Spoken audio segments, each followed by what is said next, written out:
ಬಾಂಧವ್ಯ ಆಯ್ತು. ಅವರು ಕೆಂಡ ಸಂಪಿಕೆ ಮಾಡೋ ಟೈಮಿಂದನು ದುನಿಯಾ ಮಾಡ್ಬೇಕಂದ್ರಿಂದನು ಆಕ್ಚುಲಿ. ಸೊ ಅದರಿಂದ ಅಪ್ಪಂಗೂ ಅಷ್ಟೇ ಸಿನಿಮಾ ಅದೆಲ್ಲ ಈ ಸೀನ್ ಇಟ್ ಅವಾಗ್ಲಿಂದ. ಸೊ ಅವ್ರಿಗೂ ಬಹಳ ಜನ ಫ್ರೆಂಡ್ಸ್ ಇದ್ದಾರೆ industry. So he also enjoys it. Madam ಹೇಳ್ತಿದ್ರಿ ಅಪ್ಪನ ಸಿನಿಮಾದಲ್ಲಿ ಆಕ್ಟ್ ಮಾಡ್ತಾರಂತ, ಅದ್ರ ಬಗ್ಗೆ ಮಾಡಿದ್ದಾರೆ. ಅವ್ರನ್ನೇ ಕೇಳಿ ಯಾವ್ದಾದ್ ಸಿನಿಮಾ ಅಂತ ಅವರೇ ಹೇಳಿ. ಹೌದು. ಸೊ ಸಡನ್ ಆಗಿ ಬೆಳಿಗ್ಗೆ ಎದ್ದೋಗ್ತಾರೆ, ಡಬ್ಬಿಂಗ್ ಹೋಗ್ತೀನಿ, ನಾನು ಯಾವ ಸಿನಿಮಾ ನಾನು.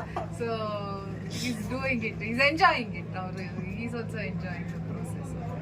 ಆಲ್ಮೋಸ್ಟ್ ಇವಾಗ 12 ಕಾಲ ಆಯ್ತು, ಇಷ್ಟೊಂದು ರೆಸ್ಟ್ಲೆಸ್ ಆಗಿ ಶೂಟಿಂಗ್, ಇಷ್ಟೊಂದು ಪೇಷನ್ಸ್ ಲೆವೆಲ್ ಹೆಂಗಿದೆ ನಿಮ್ಗೆ? ಅಂದ್ರೆ ಐ ಥಿಂಕ್ ಶೂಟಿಂಗ್ ಅಂತ ಬಂದಾಗ ಪೇಷನ್ಸ್ ಇರುತ್ತೆ, ನಿದ್ದೆಗೆಡೋದು ಅದೆಲ್ಲ. ಐ ಥಿಂಕ್ ನೈಟ್ ಶೂಟ್ ಅಂತ ಬಂದಾಗ ಮೈಂಡ್ ಪ್ರಿಪೇರ್ ಆಗ್ಬಿಟ್ಟಿರುತ್ತೆ. ನೈಟ್ ಶೂಟ್ ಅಂದಾಗ ಲೇಟ್ ಆಗುತ್ತೆ ಅಂತ.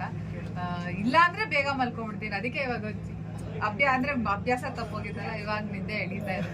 ಬಟ್ ಈಗ ಪ್ಯಾಕಪ್ ಅಂದ್ರೆ ವಾಪಸ್ ಬೆಂಗಳೂರಿಗೆ ಹೋಗ್ಬೇಕಾದ್ರೆ ನಿದ್ದೆ ಮಾಡ್ಕೊಂಡು ಹೋಗೋದೆ. ಸೊ ಅದು ಸ್ವಲ್ಪ ಆ ಟೈಮ್ ಪೀರಿಯಡ್ ಅಲ್ಲ ಅಷ್ಟೇ. ಅದಾದ್ಮೇಲೆ ಇಟ್ಸ್ ಫೈನ್. ನಮ್ಮ ಹಳ್ಳಿ ಹುಡುಗಿ ಪಾತ್ರ ಅಂದ್ಮೇಲೆ ಇದರಲ್ಲಿ ಚೆಂಡು ಹೂವು ಮತ್ತೆ ಮೊಚ್ಚಿದೆ, ಅದ್ರಲ್ಲಿ ನೀವು ಯಾವ ಚೆಂಡು ಹೂವನ್ನ ಅಥವಾ ಮೊಚ್ಚಿಡಿತೀರ? ಐ ಥಿಂಕ್ ಅದು ಸಿನಿಮಾದಲ್ಲೇನೆ ಗೊತ್ತಾಗುತ್ತೆ. ಬಟ್ ಸ್ವಲ್ಪ ಸಿನಿಮಾ ಬಟ್ ಗೊತ್ತಾಗುತ್ತೆ ಸಿನಿಮಾದಲ್ಲಿ ವಾಟ್ ಇಟ್ ಇಸ್, ಹೆಂಗೆ ಅಂದ್ರೆ ಔಟ್ ಅಂತಲ್ಲ, ಬಟ್ ಗೊತ್ತಾಗುತ್ತೆ, ಯು ಅಂಡರ್ಸ್ಟ್ಯಾಂಡ್. ಮ್ಯಾಮ್ ನಿಮ್ಗೆ ಪರ್ಸನಲಿ ಈ ಪಾತ್ರ ಇಷ್ಟ ಆಗುತ್ತಾ ಮ್ಯಾಮ್? ಎಸ್, ನಾನು ಅದಕ್ಕೆ I very choosy. I don't ಸುಮ್ಮನೆ ಒಪ್ಕೊಳ್ಳಲ್ಲ.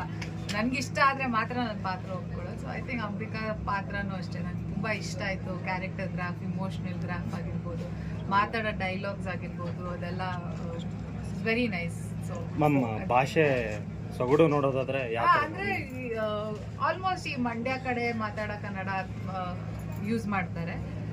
ನನ್ನ character it's not out and out rightly ಆ ಥರ ಇಲ್ಲ, ಬಟ್ ಒಂದಿಷ್ಟು ಪದಗಳು ಬಂದು ಹೋಗುತ್ತೆ ಆ ಥರ ವರ್ಡಿಂಗ್ಸ್. ಮ್ಯಾಮ್ ಕಾಂತಾರದ ಅಪ್ಡೇಟ್ ನನಗೆ ಐ ಥಿಂಕ್ ಶೂಟಿಂಗ್ ಅವ್ರು ಶೂಟ್ ಮಾಡ್ತಾ ಇದ್ದಾರೆ.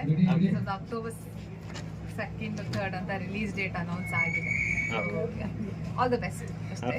Thank you ma'am. Thank you. ಒಂದೊಂದು ಎಕ್ಸ್ಕ್ಲೂಸಿವ್ ಡೈಲಾಗ್ ಈ ಸಿನಿಮಾ ಬಿಟ್ ನೋಪ್ ಸಾರಿ ಎಕ್ಸ್ಕ್ಲೂಸಿವ್ ಅಂತ ವೆಯ್ಟ್ ಮಾಡ್ತಾ ಇದೀನಿ ನಾವು ಮೊಬೈಲಿಂದ. ಥಿಯೇಟರ್ ಬಂದು ಎಲ್ಲರೂ ದಯವಿಟ್ಟು ಥಿಯೇಟರ್ ಅಲ್ಲಿ ನೋಡಿ. Thank you ma'am. Thank you.